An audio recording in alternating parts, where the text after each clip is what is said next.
ജന്മാഷ്ടമി ദിനത്തിൽ ഇടശ്ശേരി തൃക്ക ശ്രീ നരസിംഹസ്വാമി ക്ഷേത്രത്തിൽ നിന്നും ആരംഭിച്ച മഹാശോഭയാത്ര രാധാകൃഷ്ണ വേഷം ധരിച്ച ബാലികാ ബാലന്മാരുടെയും താലപ്പൊലി ഏന്തിയ സ്ത്രീകളുടെയും വിവിധ കലാരൂപങ്ങളുടെയും പങ്കാളിത്തത്തോടെ മേജർ സെറ്റ് ചെണ്ടമേളത്തിന്റെ അകമ്പടിയോടെ ഗ്രാമവീഥിയെ അക്ഷരാർത്ഥത്തിൽ ഗോകുലമാക്കി എന്ന് വേണം പറയാൻ.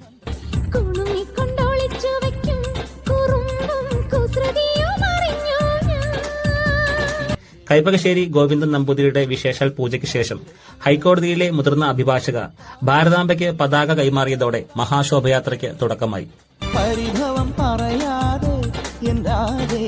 ശോഭയാത്ര കടന്നുപോയ വീഥികളിലെല്ലാം വമ്പിച്ച വരവേൽപ്പാണ് ലഭിച്ചത്.